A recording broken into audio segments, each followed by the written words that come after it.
Oh, Eliza, you good? Yeah, I'm good, baby. Good. How about you? Yeah, you look great. Just set it right there. I want to look like you when I'm 50, let alone 93. But yeah, we're just going to do some questions about, not even questions, just a little talk about my collaboration Okay. that I'm doing with Levi's. Okay.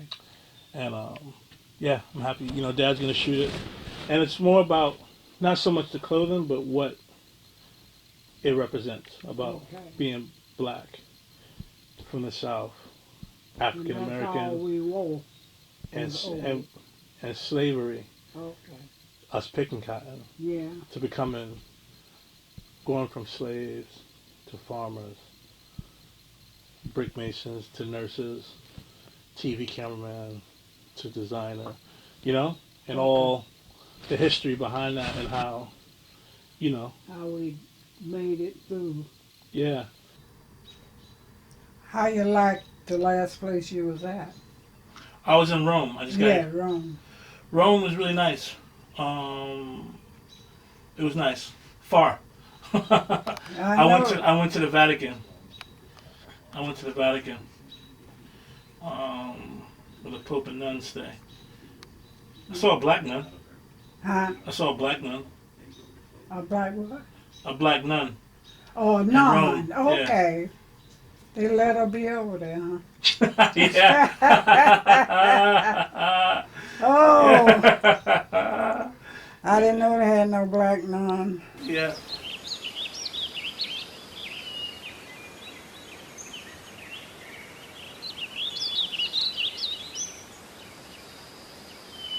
Firstly, well, I'm going to call you again on your birthday, but happy birthday. Because your birthday is January 24th, and you're going to be 93. 93. Incredible. So we talked to Eliza earlier today, and the reason I came down here to Harlem, Georgia, was to see you guys, but also to talk to you guys about, one, show you guys my clothing collaboration with Levi's and my brand Denim Tears, but more importantly, talk about the inspiration behind the clothing and the image iconography, which a lot of it comes from being African American, descendants of slaves, descendants of people who pick cotton even after they got freed, still picking cotton, and how America was built off the cotton, all its riches and wealth. And that was the first resource that we picked and made this country what it is, and how, you know, as African Americans, we still don't have reparations. That's true. And even more so than the reparations, a lot of people don't know the story of all colors, not just white people, black people, right? Everyone. A lot of people don't know the exact story, you know. What design you call this? So that's called. So this is a collaboration I've done with Levi's, and it's been a year in the making. And that one is called the plantation hat. And I've designed it after the hats we used to wear in the field. Our ancestors, straw hat. Yeah, straw hats. Yeah. That our ancestors wore in the field. And even some of y'all, when y'all was, because Dad told me he used to pick cotton, and a bunch of y'all used to pick cotton. And I know y'all wore those hats. Had to have a straw hat because the sun was so hot. Yep. And it had to be big. Yeah, wide. Yeah. Those are nice, Tremaine. And so, let me show you. Just throw it to me. This emblem, it's an emblem I created that was inspired by an artist who put up you know Instagram? You ever I've heard of it. Yeah. So Instagram, like 3 years ago, this artist, Kara Walker, she put up a picture that said Merry Christmas, and the picture was of a wreath, but it wasn't of a pine tree wreath, it was of a cotton wreath. Yeah, okay. So I found it really powerful to me. Yeah. So I went on the internet and Google and searched until I found cotton wreaths, and I saw you could buy them. So I ordered a cotton wreath for my new apartment in LA. I had no furniture yet, 'cause I just moved from London. My furniture hadn't even got to London yet, and I just had the cotton wreath in my house. And it's like, sometimes you have an object so long, a powerful object, it's almost like it starts talking to you. So the cotton wreath started making me think about our history as African Americans, and even our family history. all the stories I've heard from you, What memories. my dad, Eliza, my uncle, you know, from Ray, from mom, your daughter, you know, all these stories. It started bringing it all back to me and actually made me do some more research. And I already knew a lot, but I understood I didn't know that much. Yeah. So then I started creating all this imagery based around it. And the first image I created was the cotton reef. Okay. So it's kind of like a talisman, like a powerful spiritual symbol that I took, that I saw, and then applied it for all African Americans, and I guess even just America in general, to represent what we came from, where we haven't gone, where we have gone, and like some of the struggle and pain, and also how we've persevered. And that's the whole thing is, to me, it's not a sad story. I think it's a beautiful story, because it's like, for me to be like, for my dad to tell me, you know, my great grandfather had a cotton field, and then his great grandfather was a slave, and then for me to have a collaboration with Levi's and be able to tell that story on a worldwide, that's not sad to me. That's like, it's beautiful. So that's the T-shirt. So the collaboration has the hat, the T-shirt, the jean jacket, and the jeans. So those There's are the jeans. Yeah. With the cotton. Yeah. That's some expensive stuff, those jeans. Got the denim and color. So we did them, and it's all vintage Okay. denim. So it's not new denim that they made. It's from vintage denim that Levi's had, Old time denim. that they found, sourced, and then we put the designs that I made over it. Mm-hmm. What made you think of cotton? Because that's where you're from. Well, You remember? hmm? You remember the cotton? You don't remember the cotton field? No. What made me choose cotton is like stories I've heard from you guys, from you, Nana, Dad, my mom, everybody coming down here in the summers, you know, and then also stuff I've read on my own, stuff I read in school, stuff I Well, read at that's where home. we came from, the cotton field. Right? Yeah. Yeah. I have a friend. She was, you know, on Who Plantation, and she didn't get no fun in 4th grade, and now she can't read or write hardly. Because she was working. They won't let her go to school. They had her doing what, picking cotton? Mm-hmm. Wow. You remember her name? Yeah, I know her name, but I don't want to call it unless I ask her. All right, no problem. No problem. She live out there. She's still alive. Yeah, she's still alive. She's 90-some years old, and she was born and raised up there out of Atlanta, some of those suburbs of Atlanta. These things is heavy. Heavy denim. Mm-hmm. Yeah. But I wanted to ask you, what's your earliest memory of, you know, because you were born in Harlem? Born right here in Columbia County. Columbia County. Yeah. What's your earliest memory of your relationship, your family's relationship, our family, not your, our family, and just black people's relationship with cotton? What's your first memories? Well, my first memories was I was a little girl. Mm-hmm. I guess about when I got big enough to remember. I must have been about 5 or 6 years old. Mm-hmm. And, well, see, I'm too little to be out there picking cotton, but Yeah. my grandmother and those, they out there picking, and I would go out in the field with them and try to pull cotton out the burrs, they called it, and they would stick it. But I was too small to really be picking cotton, Yeah. so it wasn't required, you know, me being that young. But as I grew older, I say, what happened, I was with my grandmother, and after she passed, I must have been about 7 or 8 years old. Well, I'm older now, and I was born in Columbia County. Mm-hmm. I'm city country, off and on, and I left and went to Columbia, South Carolina Yeah. from the 3rd grade through high school, Yeah.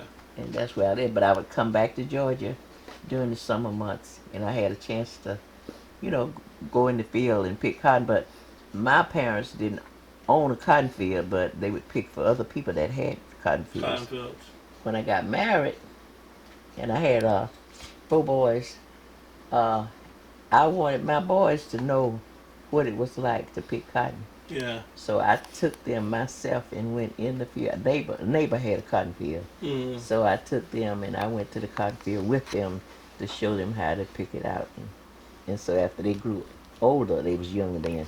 When they grew older, they enjoyed it. They catch a truck or anybody going somewhere to pick cotton, they go there because they knew they were going to get paid. Get paid, yeah. Yeah. Yeah. They was going for that money.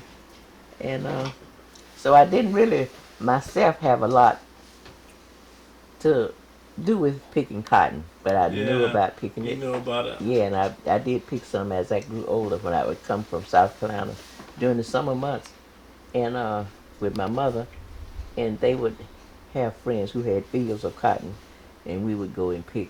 And because like back then, you would have to carry, everybody that was able to carry a sack, they called it, over your shoulder, and you pick that cotton and put it in that, and then you go empty. It had a big sheet at the end of the row. Yeah. And you empty your cotton, and sometimes some people could pick over 100 pounds a day. Yeah. That's a lot. That's a lot, but I didn't do that. Also, another reason why I was releasing it is like 2019, even though it's 2020 now, 2019 marked 400 years since Slavery. the first slaves. Yeah. The first slaves came to Maybe Virginia. the Underground Railroad. Yeah. So the first slaves came to Virginia. Point Comfort was the place they came to, and it was the year 1619, August 20th. So this year is marked, 2019 marked 400 years. So that's another part of it too. And I just think it's a story that needs to be told again. I'm not the first person to talk about slavery and reparations. And it's not just a black story, it's a human story, an American story. Just like the Vietnam War is an American story, just like, building the railroads, Ford making the cars, the Wright brothers, first train, westerns, movies, film, all this stuff. None of it would have existed in America if we hadn't picked the cotton, which financed America. None of it would have existed. Still got cotton out there in the fields. How far is that from here? Ren's it's maybe 25 or 30 minutes drive. And what? On the side of the highways, you see it. What's the furthest back you can trace back your side of our family before us? Because we only could go so far back to slavery. How far back can you trace it? Well, I can only go back as far as my grandmother, Wow. When she was living. So before that was slaves? Yeah, I imagine so, Yeah. Right. So I wouldn't know anything about that. And I wasn't old enough to discuss anything like that with her. And because I didn't even know about slaves, because I was born in what they call Depression time, 1927. Yeah. When they was working and wasn't getting that much money, just 25 cents a day some places. Wow. Yeah, money was, but things was cheaper. Cause me being a little girl, it was a little store right up here, and we lived further up that way. And my grandmother would send me to the store, either if I went with them. Back then, you could buy grits, coffee, sugar. I love grits. I do too. And I'll eat them every morning if I need to. I still eat grits all the time. You could buy it loose, what they call loose, in bags. Grits, coffee, sugar, small amounts, like 5 cents worth, 10 cents worth, whatever. But now it's sky high. And I can remember that. Grits are sky high? No, they not sky high now. I see everything else. Everything else, all right. I think grits are still but cheap. they higher now than they were back then. Yeah. Also, by telling this story, I want black people to deal with it so we can move on in our own way and have pride and have this, like there's like how you feel and then how the group feels. And I feel sometimes we personally have self-esteem, but as a group the African American community has low self-esteem, and I think it all links back to slavery and how we feel about ourselves, through the treatment, and then also not just Well, to me, they Yeah. still treating us wrong, like the cops killing the boys. Yeah, yeah, yeah, or just like the way the judicial system is set up and laws and so many things. There's so many stories. Even I remember my dad, telling me stories of him and my mom in New York trying to find a house to rent. Nobody wanted to rent a house to them. This is the 1980s and 90s. And that was in New York. New York, and people didn't want to rent to them because they were black. Mm-hmm. And so that's my whole thing with telling this story, because okay, you go from 1619 us being slaves, fast forward to Tracy and Sherlin trying to find a house for their kids to raise, and they can't get a house. Where does this negative feeling about black people come from? It all stems from coming here as slaves, getting stripped of our language, stripped of our beliefs, getting told that we look different, that our skin's too dark, our nose is too big, blah, blah, blah, all this stuff. And then it creates this stereotype and this negative image of us that even some immigrants who came to America after us, some, not everybody, most people I feel like aren't prejudiced, but some people had these prejudices that they exacted on us that were given to them by this. Yeah, like when we was going to school. Yeah. We had to walk from here to Harlem a mile every day. You couldn't take the bus. Couldn't ride the bus. Because you were black. Because I was black. Yeah. Because we was black. Yeah. I remember Nana told me that too. Yeah, she telling the truth. And they pass by and throw and spit on you, do anything. Yeah. But it didn't stop me. I was determined Mm-hmm. to go to school and do what I had to do. So I finished high school. Where did you get that determination from? Within. From Because within? neither one of my parents went to no high school or nothing. Yeah. So you just had it in your own mind and your heart. Mm-hmm. And I had to ride a state bus to school every day. Mm-hmm. And my daddy was working down there in Campania, they call it, wasn't making too much money. But he sent me to school. You had to pay? Yeah. Wow. I went to Lucelani. Mm-hmm. It was Haynes then, but now it's Lucelani. Mm-hmm. And Miss Lucelani started school for black kids Wow. down on Gwinnett. Mm-hmm. Because obviously it was still segregated. Mm-hmm. Wow. But you know where she at now? Where? At the Capitol in Atlanta. Got a bus of her up there. Oh, they have a bus stop with the. Mm-hmm. What was this woman's name? Lucelani. When you go up there, you try to see it. Lucelani. And she started the first black school Yeah. in Campania. No, Campania. Where? In Augusta. In Augusta, which is 15 miles from here. 25. 25. Wow. Another thing that really, I think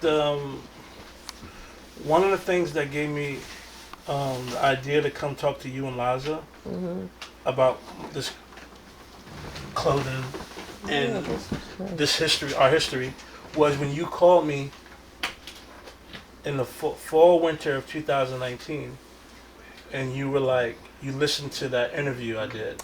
Oh yeah. Because my aunt Connie was listening to it, and you said you sat and listened to it. It made me cry. Yeah. Why'd you make you cry?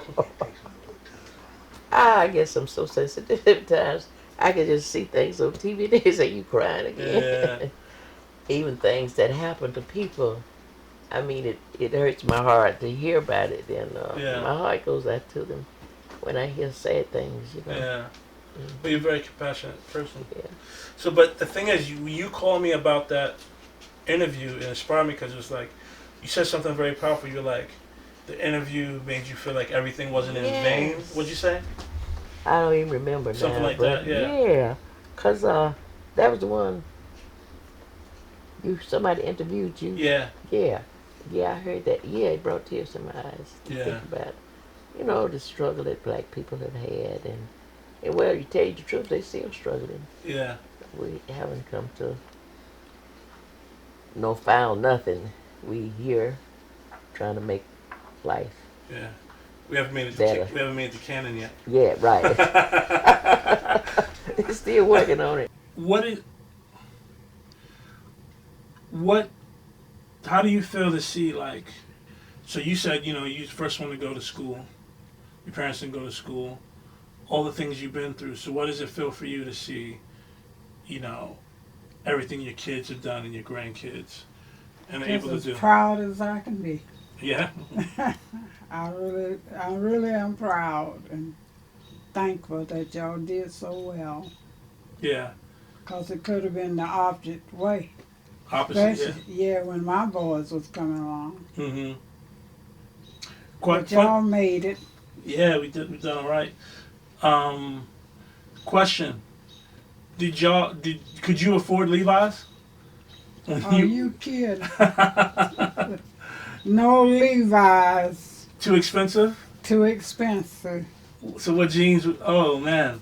So did Dad? We didn't wear. When I I went to school, you had to wear a uniform. Yeah. Because Miss Laney didn't want the rich kids to look no better than the poor kids. Yeah. The bright kids, Yeah. So she made us wear blue skirts and white blouses, where everybody looked the same, couldn't outdress each other. Yeah. So there's no competition. Mm-hmm. There's a lot of competition now. Now it on is. how people dress. No. But somehow they all still look the same. But that's a different conversation. So did Dad and Creves, did they want Levi's when they were kids? Well, I tell you, your dad and I was a single mother, and I worked 2 or 3 jobs, and when they wanted those special tennises and things, I bought them for them. Wow. Because I didn't get them when I was coming along. Yeah. Bought them leather coats. Never had a leather coat. But when you were little, people only didn't wear denim for fashion. They wore it to work. That's it, right? Mm-hmm. And then you saw the change when people started wearing it for fashion. Yeah, them that was able. Them that was able could afford it. Afford it, yeah. Yeah. No, 100%. Mm-hmm. So, actually a very important question. What do you think my mom would think of all this? Oh my God. Ooh. I can't really tell you, but I'm sure she would be thrilled to death. Mm-hmm. I'm sure she would be. Because even me, I'm happy for you. Yeah. And I'm happy for your father. Yeah. I always admired your father because I feel like I have 2 Connie. She and her husband didn't make it, but Tracy and Shay. I said their husbands, I think, was the 2 greatest guys that I know personally. I said they was great fathers. They was good with their families. Yeah. My dad used to always tell me, Tremaine, when I used to I get Mom to buy me some clothes and stuff. And he'd be like, "What you buying those clothes?" He said, "Why don't you put your name on the clothes?" He always told me that from my dad. He's like, Really? He always told me since I was little, make your own clothes. So, how do you feel about America 2020? Because you were born in 1927. 1926. November 15th? November 15th. Yeah. Happy birthday again. Belated birthday. But you know what? I let God take care of America. He'll straighten it out. Because we can't straighten it. Yeah. He gonna have to do it. Yeah. I hear that. Especially our new president. My. But that's why people gotta vote, right? And read. People gotta vote. read. But you know, a lot of my neighbors, they don't vote. They don't believe in voting or something. But Really? I votes. A lot of black people still don't vote. Why do you think that? Why do you think that? Why do you think they don't vote? Because you think they don't feel like it matters?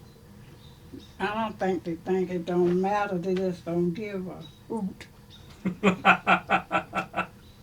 They don't worry. They haven't been taught that it's important enough, I guess. Yeah. So that's what they look like, right? Like, because that's that T-shirt. Yeah, Let me that's see. cotton patch. Yeah, the cotton patch. Yeah. And they'd have the kids. They start the kids off young because they could pick it faster. That's what my dad told me. And they had the long bags.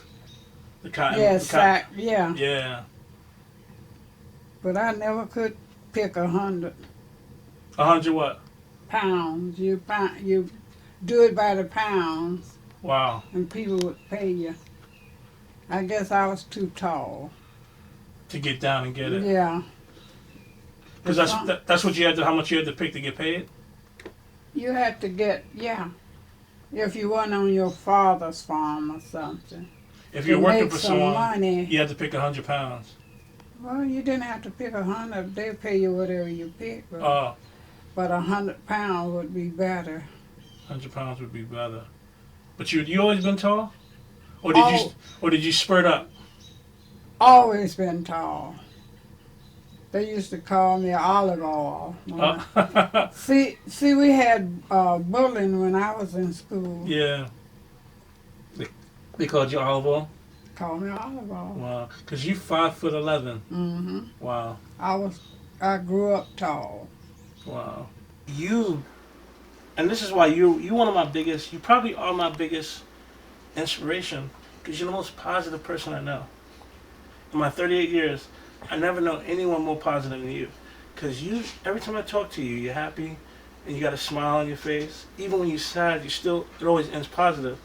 I don't know how you do it, because you've buried 6 of your kids. You're about to say that. You got 1 kid left. You've lived 93 years old, and buried 6 of your kids. Yes, I did. And your brothers, but you're still a grateful, happy person. But 5 of your kids, and you're still a grateful, happy person. And you helped me. Your attitude when Mom died, that's what helped me to do all this. Really? Not any talent or anything like that. It was endurance. Yeah. And also for me not to feel sorry for myself. Yeah. And actually made me work harder. You know, just really like, especially you and Liza, everyone, Dad, Connie, Keisha, Torin, everyone, Krivas, but specifically you and Liza. And that's why I wanted to talk to you about this, was because the strength I seen when Mom died and just Tiffany died, all this stuff that you have, it really gives me strength. And that's how I'm able to fly around the world and be tired and do all the stuff. You're the person I think about. Well, I want to tell you where I gained my strength. When I was about, I was born, my mother married, I was born out of wedlock. But when I was 4 years old, my mother got married to my stepfather. Okay, my grandmother kept me till she passed. But I'm going to tell you where I get my strength from up above. Yeah. When I was about 4, 5, 6 years old, I was always afraid of thunder and lightning. I don't know if my grandmother knew it or not, but I bet she probably did. And one day it was storming, and she said to me, she said, "You sit down and be quiet, because God is doing his work." From that day forward, it was in my mind, and I didn't change. I wanted to know who God was, and I wanted to know why was he making all that noise up there, scaring me to death. And Devin, Connie's little grandgirl, she's here now. And she don't even like for it to rain. Yeah. And the thunder and the lightning, she don't care if I say, well, she remind me of myself. So when my grandmother told me that, I didn't ask her no questions about it or who, nothing. But the older people used to have these big trucks. You probably have seen them. Yeah. Because they didn't have closets like we have today. And they had these big trucks, had a tray in the top where they kept the imported papers and linens in the bottom. So I figured to myself, I said, well, God must have been moving his furniture, moving that trunk up there. And do you know that stayed with me till I got old enough in school to find out what caused the thunder and the lightning. Mm-hmm. But I didn't stop there. I Mhm. found that out, but I wanted to know who God was. Mm-hmm. So all of my growing up, that was in my mind. Mm-hmm. I'm not perfect. I haven't been perfect. And I've learned that Me there neither. is nobody perfect but Yeah. the Father, Jesus Christ. Mm-hmm. He was the perfect one. He gave his life for everybody, regardless of the color. God is my strength. And Jack told me one day, I think I told you that, he told me about, do you know who wrote the Bible? I told him, I don't care who wrote the Bible. I know it's true. Mm-hmm. In the book of Revelation, I see all of that now. And then I've lived 92 years, and I've seen the changes that have taken 93 place. in 2 weeks. 2 and 3 weeks. 3 weeks. And I've seen a lot of these changes go on. Mm-hmm. And like he speak about the generation now, Yeah. I see that every day. Yeah. So, I want to know how far back can you do you know like the transition from the the Emorys, from being slaves to free? Well, supposedly Well, being I free. tell you, I never was a slave. Mm-hmm. I had an uncle, Ed Sturgis. He was a carpenter Mm-hmm. and had a car. Mm-hmm. He worked at, he helped build Fort Gordon. The military base. Mm-hmm. Wow. So he's a carpenter. Mm-hmm. And where he learned that from, I do not know. I guess it was intuition. Wow. And he bought all his land. So Walter got a house. When he died, then I took over paying taxes and things on Mm-hmm. it. And I gave enough land for Bina to build a house, Junebug to build a house, and Sand House. And my dad said the land that Junebug's house is on used to be a cotton field. Yeah. Wow. And Bina's too. That my great grandfather owned. Mm-hmm. Wow. And Bina's too. Wow. Used to be cotton fields. So basically, even back then, if you had a skill where you could build something, you could kind of do all right, even with segregation and all that stuff. Because my grandfather, he was a brick mason. He was a brick mason. I didn't get to be a brick mason. I guess it's just something in them that they learn it, maybe working for all the people. Yeah. Because I've had this theory that because of the way you, Nana, Nooks, my grandfather, Mm-hmm. my mom's father, Junebug, way all you guys worked, your work ethic and your morality as human beings and your humanity Mm-hmm. is why I'm able to do what I do. Mm-hmm. And I didn't end up and inspired my mom and dad to move to New York and get out of Harlem. And for my dad to go in the army and my mom to be the manager of the family. I think it all started with all this stuff in this little town. Mm-hmm. Cause I was in Rome yesterday. And someone might think, how did this guy get from Jamaica, Queens to Rome? But it's not really from Jamaica, Queens to Rome. It's from Harlem, Georgia. To Rome. Wherever I go, it's always from Harlem, Georgia. Harlem, Georgia. That's right. This is where Don't never forget where you come from. I won't. And my theory, and I don't think it's a theory, the truth is the foundation of our family has got to the point where I could work with Levi's and put out this clothing and tell a story. Because you guys have been telling me the stories. My dad, my mom, you, Nana, telling me all these stories through time about what we've been through as a family and as a culture and as a people. You know, I think too, if you look way back, the older people had that same intuition in them Mm-hmm. to make it, because how did they make it? Yeah, with Some everything of they're them up get against. about 50 cents an hour or something, Yeah, but they all made it. All through here is nothing but blacks. yeah, Everybody own their own place and everybody own everything. yeah. No, yeah, Harlem, Georgia is a special place. Because it wasn't like that everywhere Mm-mm. in that time period. Like the lady I told you, 90-some years old, she Mhm. couldn't go to school. She had to just work. She was on a white man's plantation and they wouldn't let her go to school. So basically, she was still a slave. Yeah, she still was a slave. And this was in the 1940s. Yeah. So they had to he wouldn't let them go to school. I don't know how they didn't let them. Because I ain't never been on a white man's farm. Wow. Thank God. Because I might have been in prison.